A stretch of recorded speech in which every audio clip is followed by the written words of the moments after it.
Alhamdulillah wassalatu wassalamu ala Rasulillah Muhammad ibn Abdullah wa ala alihi wa sahbihi wa man wala. La haula wa la quwwata illa billah. Subhanaka la ilma lana illa ma 'allamtana innaka antal alimul hakim.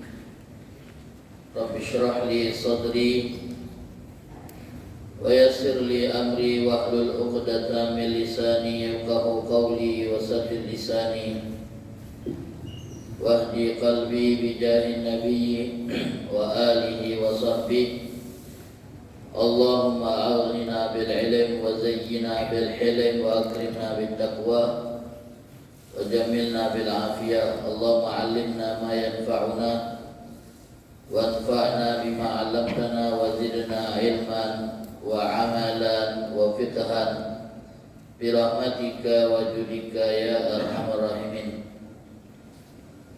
Ma'asyiral hadirin wal hadirat wa jami'ut talabah yang dirahmati oleh Allah. Alhamdulillah, puji dan syukur kita panjatkan kehadiran Allah atas limpahan nikmat yang Allah karuniakan kepada kita. Salawat dan salam semoga senantiasa tercurahkan kepada junjungan kita Nabi besar Muhammad sallallahu alaihi wasallam beserta keluarga, sahabat dan pengikut setia beliau sampai akhir zaman. Mudah-mudahan kita semua kelak akan mendapatkan syafaat dari Rasul sallallahu alaihi wasallam pada hari kiamat nanti. Amin ya rabbal alamin. Hadirin wal hadirat wa talaba yang dirahmati oleh Allah, kembali kita melanjutkan pembacaan kitab Risalah Mu'awana yang dikarang oleh Al-Imam Abdullah bin Alawi bin Muhammad Al-Haddad rahimahullah wa nafa'ana bih wa bi ulumihi fid dharain amin. Masih membahas bab tentang imaratul awqat, memakmurkan waktu dengan aktivitas ibadat. Pada pertemuan terakhir kita telah membaca nasihat Imam Abdullah bin Alawi Al-Haddad tentang bagaimana cara kita mengelola waktu malam agar kita memberi bagian dari waktu malam kita dengan ibadat qiyamul lail, ibadat tahajud. Beliau mengatakan wa alam annahu yubbahu bi talibil akhirah alla yakuna lahu qiyamul lail. Ketahuilah bahwasanya sangat buruk sekali bagi wong yang mencari kesenangan di akhirat kalau dia tidak memiliki aktivitas bangun di malam hari untuk tahajud. Wong yang serius ngejar akhirat dan pengen masuk surga, kata beliau, harus punya waktu bangun di malam hari untuk tahajud. Dan sangat jelek kalau ada orang ngomong pengen masuk surga tapi tidak punya ibadat qiyamul lail. Itu kata beliau. Bagaimana tidak? Sebab orang yang ingin selamat di akhirat pasti akan selalu mencari cara agar mendapatkan keselamatan tersebut. Dan di antara cara terbaik untuk bisa mendapatkan keselamatan dan anugerah Allah Ta'ala di akhirat yaitu dengan memakmurkan waktu malam dengan ibadah tahajud. Hadirin wal hadirat yang dirahmati oleh Allah, beliau kemudian menyebutkan hadis yang pada pertemuan sebelumnya kita telah sebutkan. Bagaimana Rasulullah SAW bersabda, sesungguhnya Allah Subhanahu Wa Taala turun pada setiap malam ke langit dunia ketika tersisa dari waktu malam sepertiga akhir. Kemudian Allah Ta'ala berfirman di momen tersebut, hal min da'in fa astajibulah, ada tak yang nak berdoa maka aku akan ijabah doanya. Ada tak yang nak minta ampun, aku akan ampuni dosanya. Ada tak yang ingin minta hajat, aku akan berikan hajat-hajatnya. Ada tak yang nak taubat, aku akan terima taubatnya. Tiap malam, saat malam masih tersisa sepertiga akhir, jam 2 sampai menjelang fajar. Di jam itu Allah turun ke langit dunia rahmatnya. Kemudian Allah menyuruh setiap orang yang lelap dalam tidurnya, ada hajat tak? Kalau ada bangun, mintalah, ini waktunya. Pengen taubat tak? Kalau pengen taubat bangun, inilah momennya. Nak minta diampuni apa tidak? Inilah saatnya. Kalau mau minta ampun, inilah saatnya. Aku akan ampuni. Lalu kata Muhammad, kalau seandainya tidak kati hadis Nabi yang memotivasi kita untuk bangun di malam hari, kecuali hadis ini cukup untuk memotivasi kita supaya semangat bangun buat tahajud. Tak kati hadis Nabi kecuali hadis ini. Siko inilah hadis yang memuat tentang motivasi agar kita semangat bangun malam. Cukuplah siko hadis ini untuk memotivasi kita. Dan bagaimana kalau seandainya Al-Quran dan hadis Nabi yang lain banyak berisi tentang anjuran supaya kita bangun malam. Kalau cuma singkok hadisnya cukup, apalagi kalau banyaknya hadis Nabi SAW yang di dalamnya berbicara tentang keutamaan orang yang bangun malam, faedah yang didapatkan oleh mereka yang bangun malam. Nah, ini yang dikatakan oleh Al-Imam Abdullah bin Alawil Haddad. Makanya orang-orang yang arif billah, orang-orang yang sudah masuk ke magam kenal sama Allah, saat mereka bangun di malam hari, itu mereka memiliki rasa yang tidak bisa dirasakan oleh orang biasa. Ada kenikmatan tersendiri bagi mereka ketika bangun di malam hari untuk tahajud. Nikmatnya. Sampai-sampai di antara mereka ada yang mengatakan seperti ini. Orang yang bangun malam untuk tahajud merasakan nikmat lebih dari yang dirasakan para pendosa saat menikmati dia berbuat dosa. Mohon maaf hadirin wal hadirat talaba, ada yang cara dia bersenang-senang itu dengan maksiat. Apa tiap malam dia mampu dan dia menikmati itu. Bahkan dia merasa hidupnya kosong kalau sehari tidak mabuk. Tiap hari janjian dengan kawan untuk mabuk. Nikmatnya, happy-nya dia. Happy-nya. Mohon maaf, ada lagi yang menikmati maksiat itu dengan dugem. Tahu dugem? Gendut gemuk. Masuk ke tempat-tempat maksiat. Bersenang-senang dia di dalam dengan mabuknya, dengan main perempuannya. Masuk saat jam 9 malam, keluar sudah waktu mulai menjelang pagi. Nikmat dia. Senang dia. Waktu itu tak terasa habis di dalam itu. Tapi ada orang yang sedang rasakan nikmatnya bangun malam. Nikmatnya bangun malam. Bagi mereka, nikmatnya berduaan sama Allah, tahajud, munajat lebih dari nikmatnya ahli maksiat di tempat maksiat. Lebih. Itu sakit sudah ngasuh nikmatnya bangun malam. Sehingga ada sebagian di antara mereka Bapak Ibu yang dirahmati oleh Allah yang sudah dapat nikmatnya bangun malam, yang paling membuat mereka stres itu adalah masuk waktu subuh. Stres saya. Masuk waktu fajar. Momen berduaan sama Allah di waktu malam tak selesai. Mana tidak? Kita kalau lagi nikmati sesuatu kemudian dibatasi dengan waktu, lagi lemak-lemak habis dulu waktunya.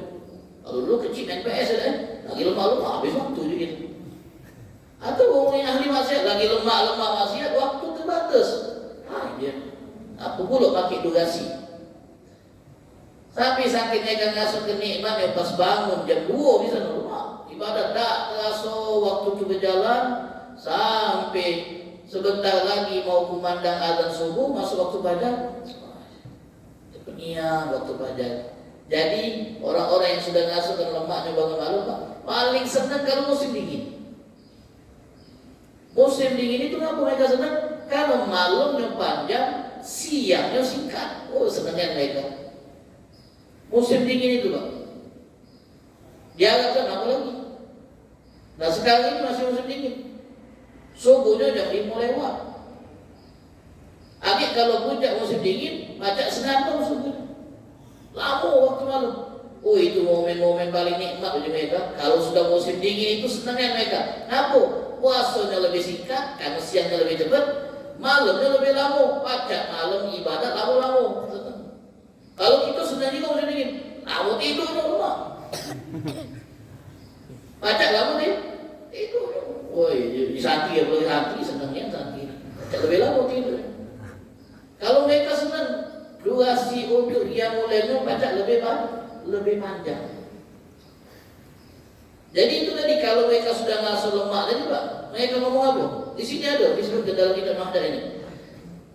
Mundu arba'ina sana ma ghammani syai'un illa tulu'ul fajri. Sejak 40 tahun tak membuat aku stres kecuali ketika menjelang masuk waktu fajar. Namun waktu malam selesai, momen dua ada kelar, nak nunggu malam berikutnya dulu. Namun itu hebatnya mereka yang sedang merasakan nikmatnya bangun malam. Tapi nikmat ini tidak instan. Kita dah baca baru 2 malam juga yang mulai ini yang baca. Itu tidak dirasakan dengan beberapa bulan. Tak baca. Nak dapat lemaknya bangun malam itu, sehingga membuat kita stres kalau sudah masuk waktu pagi, karena momen itu harus kita selesaikan. Itu tidak hitungan bulan, tidak hitungan tahun.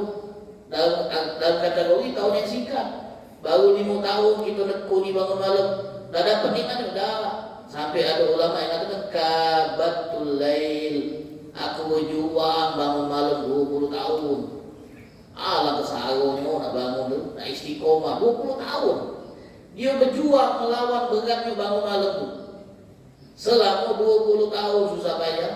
Di era mereka belum ada yang namanya alarm, belum ada yang namanya jam. Ukur waktu tu tak pakai piling masih. Pakai piling. Lampu belum ada, bangun tidur gelap pula pasti. Tapi itulah dari ketekunan, keistiqomahan, keinginan yang kuat buat mereka macam. Apalagi zaman kita. Alarm pacak dipasang HP wego. Kita bunyikan alarm itu dengan bunyi yang kuat Pak. Jangankan kita, tetangga lagi bangun dengan yang kuat. Bunyi alarm itu tetangga bangun lagi kuat ni kan. Pacak. Itulah tadi. Kita juga punya patokan jam, pacak ngukur. Subuh jam berapa, kita harus bangun sejam sebelum dibaca. Zaman dulu kan ada. Jadi ada seorang salaf itu Pak, kalau ibadah yang kami pernah baca itu salah satunya sahabat Nabi SAW. Kami lupa namanya. Kalau ibadah malam, dengan sholatnya, dengan munajatnya, dengan tahajudnya, dengan baca Qurannya, habisnya dia nyuruh salah satu pembantunya, coba kau nongol keluar, tengok waktu fajar nak masuk atau belum. Wong dulu kan sudah terbiasa dengan baca alam, tak tahu kapan masuk waktu subuh tu, dengan tengok alam yang langit. Kalau gitu, gelap masih, subuh masih gelap gitu. Kalau dulu banyak tahu Pak. Jadi kenal pembantunya tadi ke Jabo, keluar, tengok langit, balik lagi, masih agak lama tu Pak. Ibadah lagi, dia wirid lagi, doa lagi, ngaji lagi. Coba kau tengok lagi, belum lagi tua, wirid lagi, dia ngaji lagi. Kalau kata pembantunya, lapangan masuk tuan, langsung dia berhenti ini wirid tadi, ngaji tadi, sholat tadi, langsung istighfar dia. Astagfirullah. Dia tutup ibadat malamnya dengan istighfar. Kanu qalilan minal laili ma yarja'una bil asharihum astaghfirullah. Bahaya. Luar biasa. Kalau kita itu juga 15 menit lagi tidur lagi tapi gitu. 15 menit lagi tidur lagi. Subuh 4.20. Bangun setengah 4. Masih ada waktu. Ya. 50 menit lagi tidur lagi. Bangun jam 4, 20 menit lagi tidur lagi. Bangun niat baru ketika semenit lagi nak azan subuh bangun. Itu juga duduknya lama pula. Loadingnya lama itu. Satu itu loading lama ni. Duduk tidur lagi pula. Nah itu santi deh. Macam itu Pak. Aku tak tahu kena tidur dulu. Loadingnya lama. Makin lagi kita dijelaskan oleh Muhammad Pak. yang harus kita lakukan saat kita bangun dari tidur. Nah, ini yang disebutkan oleh Imam Abdullah Haddad. Kata Uqbatul Ulam, kabatul lail ishina sana. Aku berjuang melawan susahnya bangun malam 20 tahun. Wa tana'amtu bihi ishina sana ukhra. Baru setelah itu aku bisa nikmati lemaknya bangun malam 20 tahun. Kemudian 20 tahun berjuang, 20 tahun baru rasakan nikmatnya bangun malam. 40 tahun bangun malam, Pak. 20 tahun dipaksa, 20 tahun baru dapat nikmatnya. Lalu Imam Haddad berkata, kalau kau bertanya, apa yang aku baca saat sholat malam? Sholat malam itu bacaannya apa? Ada tak surat khusus yang dibaca saat qiyamul lail itu? Saat tahajud? Dan berapa rakaat yang kukerjakan saat aku qiyamul lail? Bangun jam 4, bangun jam setengah 4 atau jam 3. Pengen tahajud, pengen sholat malam. Berapa rakaat sholat malam itu? Dan ayat-ayat apa, surat apa yang ku baca saat qiyamul lail. Nah, di sini Imam Haddad beritahu kita. Ketahuilah, kata beliau, bahwasanya Rasulullah sallallahu alaihi wasallam tidak membaca secara rutin dalam tahajudnya surat tertentu. Nabi dalam tahajudnya tidak baca surat tertentu. Kalau berdasarkan pernyataan sahabat beliau yang pernah melok solat tahajud sama Nabi SAW, Nabi SAW pernah solat tahajud baca Al-Baqarah, baca Ali Imran, baca Al-Ma'idah, baca An-Nisa. Nah, itu urutannya. Walaupun kalau urutan mushaf itu An-Nisa baru Al-Ma'idah. Tapi menurut penuturan sahabat ini, Nabi bangun malam muka ayat Baqarah, kemudian Ali Imran, kemudian Al-Ma'idah, kemudian An-Nisa. Berapa juz? 7 juz. Sampai sahabat yang masih muda ini bengasu nak undur ini. Kamunya 7 juz Nabi bangun malam. Beliau ni masih muda yang melok ni, yang meriwayatkan ini masih muda. Oh, sampai terkepo ini. Nabi kuat. Apa tidak ada riwayat yang menyebutkan sampai engkau lagi beliau tu. Sampai mentulil qiyam, amun yang tegak. Sepanjang itu solat Nabi. Makanya Aisyah bertanya, ya Rasulullah, alangkah lamunya solat malam tu. Padahal dosa diampuni, nak jadi apa lagi? Kalau kami ini dosa banyak, yang pengen dapat ampunan, wajar, semayang melamun. Engkau nak jadi apa lagi? Dosa lah diampuni, surga lah pasti. Aku ibadah lama-lama. Itu kalau dapat jaminan dosa kau aku ampuni, kau masuk surga. Itu mogok itu. Tak ada nak bangun tegak orang. Jawaban Nabi simpel, afala aku nabdan syakuro. Aku ni pengen jadi hamba yang bersyukur. Justru karena Allah sudah tunjuk aku ampunan dosa, sudah dijamin masuk surga. Ini cara aku berterima kasih. Nah, cara aku terima kasih ini dengan bangun malam.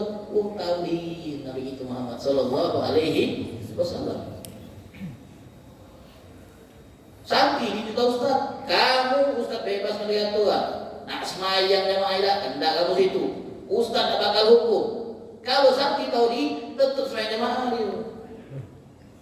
Tetap. Bukan kamu dapat kebebasan Tuhan. Atas. Nah, ini tadi, Nabi itu. Afala aku nabdan syakur. Hadirin wal hadirat. Jadi Nabi tak kata bacaan khusus yang dibaca saat qiyamul lail. Tapi kata Imam Haddad, kalau memang kamu bisa dengan membaca Al-Quran yang digoyori tiap qiyamul lail sejuz semalam, itu bagus. Sejuz semalam. Bangun hari pertama baca sejuz Al-Quran. Kami dah hafal Quran. Santri hafal Quran. Zaman kita sekarang ada namanya Quranul Qiyam. Quran yang bisa kita baca saat qiyamul lail. Tulisannya besar, halamannya lebih dikit, lemah. Ada kan Quranul Qiyam itu? Kita tinggal beli apa? Tinggal beli apa itu nak? Tatakannya itu nak, lehalnya itu yang bisa ditegakkan. Jadi kita baca selembar rakaat pertama, selembar lagi rakaat kedua, salam, balik. Atau apa lagi zaman sekarang, kemudahan teknologi, pakai HP boleh. Baca, asal dimuan baik, kalau dimuan kecil tulisannya, bawa tab sedikit. Kalau temu tab itu misalnya, kalau itu komputer itu ke depan tuh, TV 20 ini tuh, lebih lemah lagi. Pakai HP, kami pernah nyampaikan di dalam sebuah majelis, sehingga kami di bulan Ramadan itu, sholat tarawih boleh dilakukan DWA. Dan kita bisa khotam dalam tarawih itu kalau kita guyuri setiap tarawih 1 juz. Caranya pakai handphone kita baca 1 halaman 1 rakaat. 20 rakaat 20 halaman, itu 1 juz. Ada sih bapak-bapak dengar itu. Oh iya itu, dah terfikir cara itu di bapak itu, Pak. Di Pertamina kami ingatnya nih. Wong Pertamina, pegawai Pertamina. Masih aktif. Akhirnya beliau jalankan, beliau praktekkan dari malam pertama Ramadan. Dapat sejus, dijalankan. Akhirnya dia ngomong, benarnya Ustaz, wah cerita dia jadi asal galah. Mungkin kita berat Pak kalau nak solat di belakang imam yang sehari sejus itu kan? Di sini sehari sejus kan? Hah? Sehari sejus kan? Alhamdulillah. Kalau kita baca dewek, tidak jenuh. Baca dewek tegak. Boleh tak sembahyangnya jam 8, boleh. Atau kita dalu sedikit juga boleh. Solat tarawih itu jam berapa? Jangan jam 8 pagi 2. Walhasil demikian loh. Makanya kata Muhammad, tak ganti bacaan khusus yang Nabi baca dalam sholat malam. Kalau kau bisa tiap qiyamul lail habiskan sejuz dan khotam dalam 30 hari atau dalam sebulan, alangkah bagusnya. Apalagi sakit hafal Quran yang sudah habis 30 juz. Oh, yang lebih bagus lagi. Cara menguatkan hafalan yang paling cepat itu adalah dengan bawa sholat. Dibawa sholat hafalan itu. Kami baru 2 juz. Tiap tahajud ulangi sejuz, besok sejuz lagi, besok ulangi lagi, kuat hafalan kamu. 2 juz tak kudek-kudek. Sampai habis ulang lagi, habis ulang lagi. Kalau kita tidak apa ibu-ibu ya? Goyoi sejus-sejus dengan macam pakai handphone apa-apa. Dengan catatan kalau ada yang nelpon jangan diangkat. Ada yang nelpon diangkat tuh kakek juga udah luar lagi kakek nelpon baik. Walhasil demikian. Nah sekarang berapa rakaat? Adapun jumlah rakaat sholat tahajud, sholat malam yang dilakukan oleh Nabi plus witir, paling banyak riwayat yang terdapat tentang sholat malam Nabi itu 13 rakaat, itu paling banyak. Ada riwayat yang menyebutkan Nabi sholatnya di malam hari 13 rakaat, selalu ditutup dengan witir. Ada lagi yang mengatakan Nabi sholatnya 9 rakaat. Ada riwayat Nabi sholatnya 9 rakaat, 7 rakaat, 5 rakaat. Ada kan riwayatnya Pak? Kenapa beda-beda?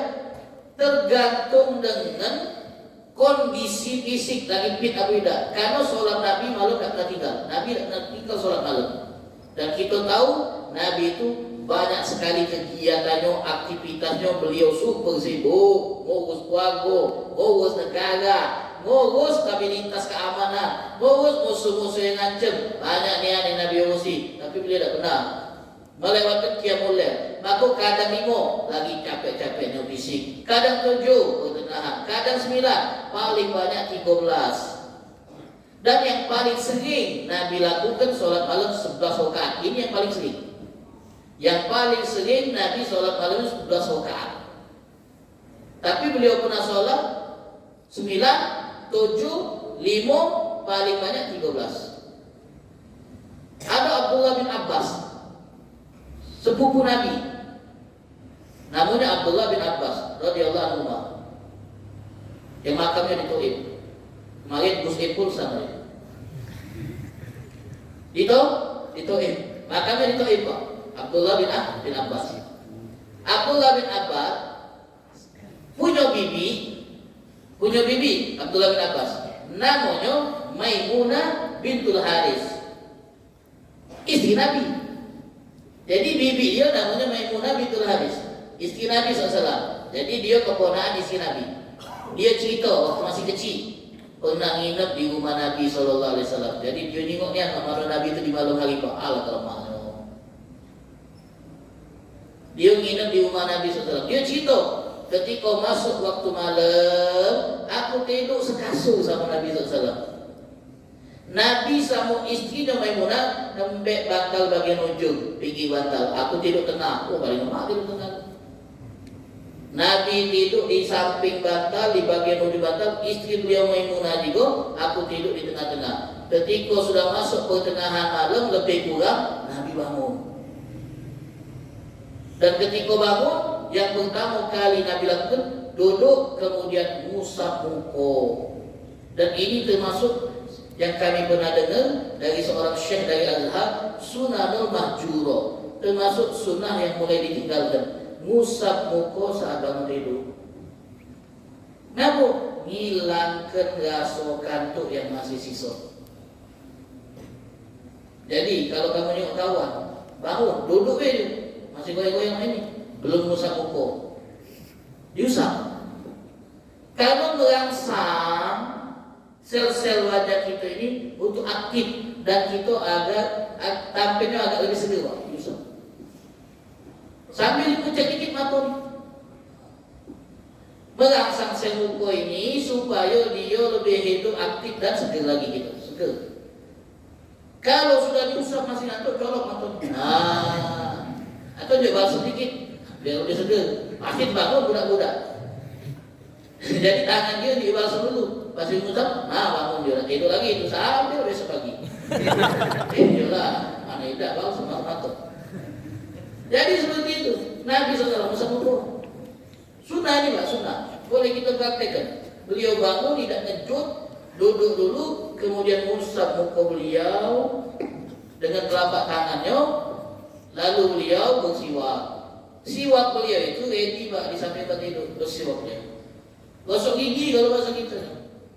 Sunnah bangun tidur itu gosok gigi. Dan beliau baca surah Ali Imran dimulai dari ayat inna fi khalqis samawati wal ardi wa ikhtilafil laili wan nahari la ayatin li ulil albab sampai akhir. Enggak tahu ayat berapa itu.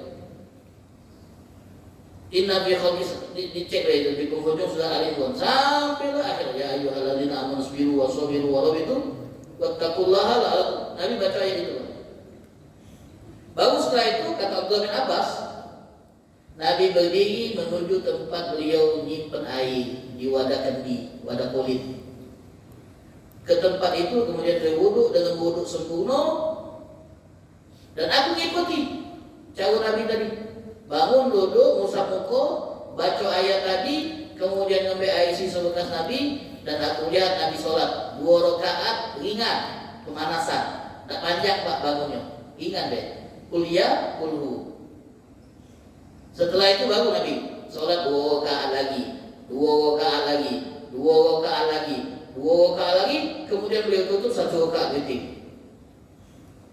Beliau tutup 1 rakaat witir. Jadi 11 rakaat. Itu hitungan Abdullah bin Abbas yang pernah nginep rumah Nabi dan menutup ini sama gitu.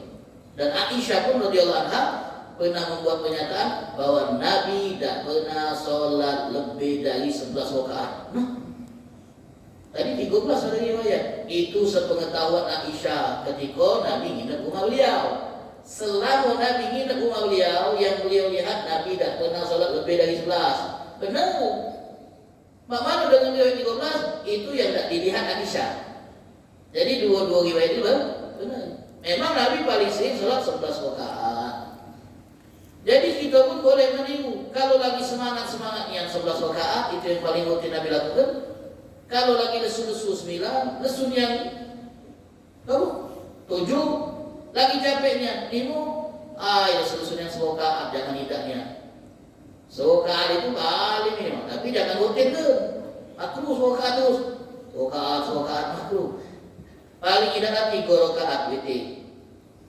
Ibu-ibu kalau bangun lah mepet tuh 15 menit lagi ada subuh 3 rakaat. 3 rakaat itu 2-nya itu witir plus tahajud, ya. Wis tahajud, lagi suakani itu nutup itu.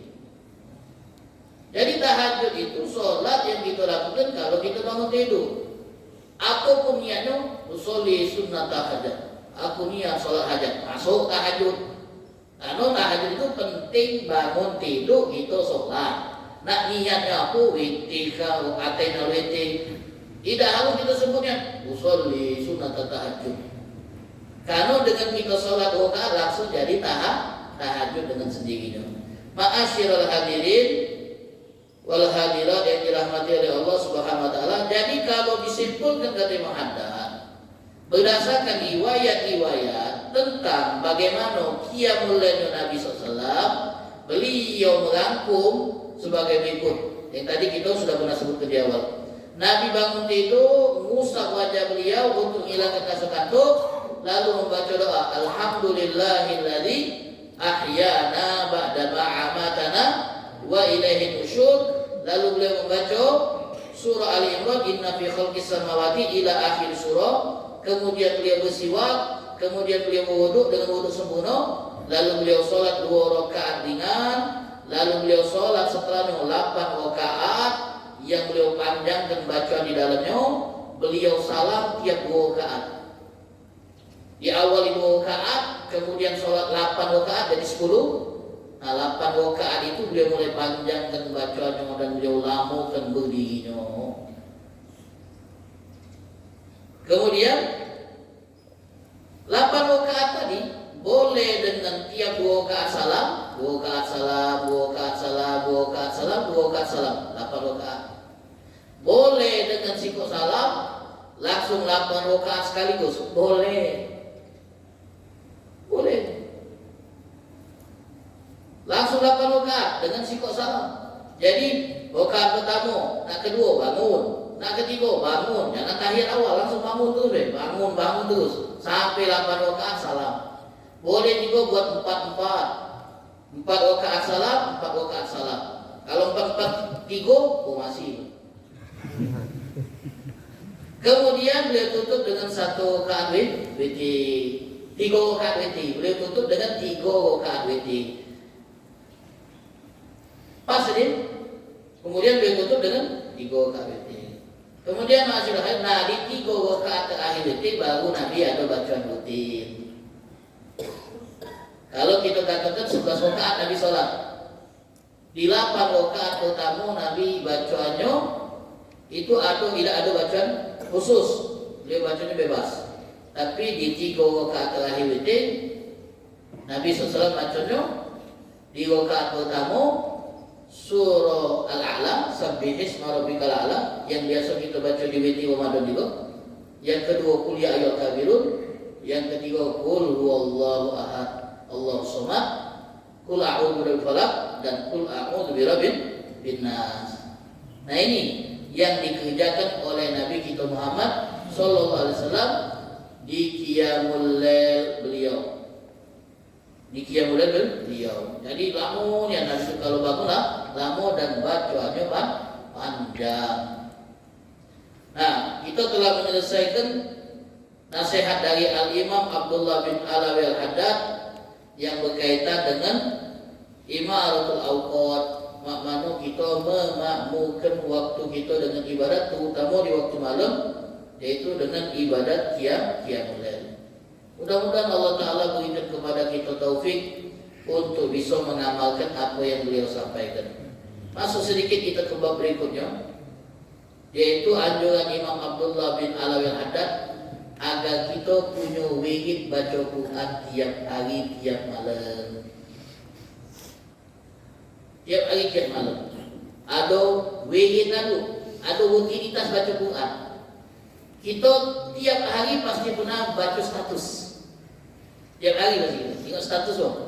Tiap hari kita pasti pernah baca share-sharean, ya, apa yang di-share di grup, apa yang di-share di media sosial, berita-berita update, berita-berita viral pasti kita ikuti.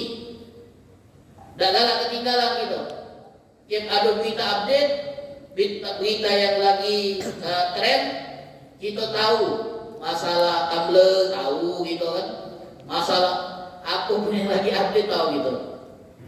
Zaman sekarang ini tidak update, kurang update. Tahu kalau gitu, malu kalau tidak tahu, tidak ketinggalannya. Nah, giliran berita-berita dibaca tiap hari, diupdate tiap hari, tapi Quran tidak pernah diupdate.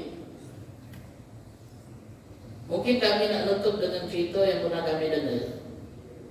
Ada sikuk kiai yang tak disupui oleh sikuk. Tapi dia tutupi rasa tak sukui ini, Pak. Rasa tak sukui ini dia tutupi. Dia melok dalam anggota majlis kiai ini. Kiai ini punya pengajian keliling di semua anggotanya. Dan dia tak senang kiai ini. Dia tutup itu. Suatu hari jadwal ngajinya di rumah dia. Karena dia tak lemah, dia ada kan. Supaya tak tahu bencinya itu. Tapi ngondok sudah di hati itu. Nyari momen dia nak numpah itu. Sudah. Pas kajian di rumah dia tadi, setelah momen selesai acara, dia marahi kiai tadi, kemudian nak bersalaman. Pas dia nak salaman, duit di kantong ini nampak. Kalau untuk kiai tadi, nyimpan di kantong nampak. Depan kiai tadi, dia tak nyadar. Salaman dia, ngobrol dengar, dia tinggalkan kiai tadi. Pas kiai tadi balik, dia ngecek kantong, nah hilang duit ini, pasti nyampak salaman tadi. Dan kalau memang nyampak ni, mungkin pas dia kiai tadi, tahunya nabung itu, nengok duitnya lah itu pasti.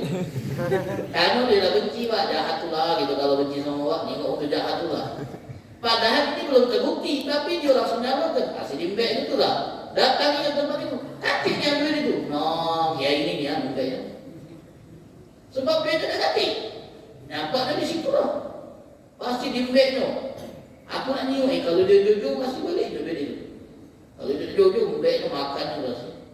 Tapi dia tak berani nak ngomong. Belum ada momen. Pas gini kan jadwal 4 dia lagi, jamaah Abu Bakar ini kiai ngomong. Ngomong apa? Waktu terakhir jadwal kiai ngajar di sini, duit aku nyampak. Kiai tak mbek. Asli kiai kan mbek tak tahu aku. Oh, duit tahu itu ya? Iyo. Nangis dia tadi. Nangis. Duit tahu itu? Iyo, duit aku. Nangis dia tadi. Tambah bingung tadi. Kenapa dia? Tak termakan aku duit itu. Kalau termakan dia lah apa? Tidak. Tidak kau temukan duit kau itu? Tidak. Padahal sejak aku nemu duit itu, aku taruh duit itu di bawah Quran yang ada di lemari di ruang tamu kau. Kalau beri ada nyari, aku letakkan di bawah Quran. Berarti selama sebulan tidak pernah baca Quran. Sebab kalau kau baca Quran, pasti pas kau beli Quran temu duit itu. Sebulan tak baca Quran, tenang-tenang deh Pak. Sebulan tak baca Quran, tenang-tenang deh. Alang kuat hati kau. Acak tahan tak baca Quran sebulan, uangnya nanti. Ibarat Pak Vito tak makan sebulan, kuat tak Pak? 3 hari tak makan, terkepo gitu. Ada hatinya tak pernah diinjuk gizi dari Al-Quran. Sumber gizi dari Quran tak pernah diinjuk. Tanaman tak disiram 2 hari, 3 hari, mati. Hati tak disiram Quran. Dari 2 hari, 3 hari. Sebulan 40 hari tak pernah buka mushaf, baca walaupun 1 ayat. Ya Allah. Berita tak pernah ketinggalan, tapi Al-Quran tak pernah dibaca. Kalau mereka ini jangan ditanya, makanan ini ya. Tiap hari mereka baca. Benar? Kalau kita paling alhamdulillah baca dengar dari belakang, udah ngaji. Pas imam, alhamdulillah. Tapi aduh tak pernah ni buat dengar, tak pernah.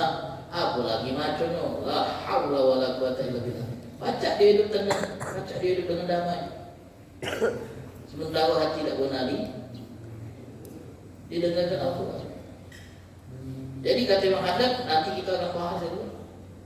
Kita harus punya kebiasaan tiap hari baca Quran, tiap hari.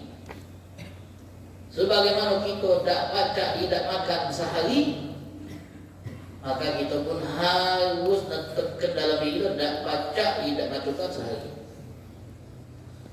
Lemas kita kalau tidak sehari. Sebagaimana kalau tidak makan sehari, insya Allah mudah-mudahan Allah Taala tumbuhkan ngaso itu di dalam diri kita itu. Sehingga kita ngaso hidup ini ada yang kurang kalau sehari tidak baca Quran. Sampai ada orang tidak baca-baca, Pak, betul nyesel dia ngapa nak belajar dari kecil dulu. Tengok Quran tu nangis dia, ngata dia. Nyeselnya ngapa nak baca-baca yang ada di kitab ini. Cium-cium je dia. Quran tadi. Cium-cium ini memang. Nyesel dia.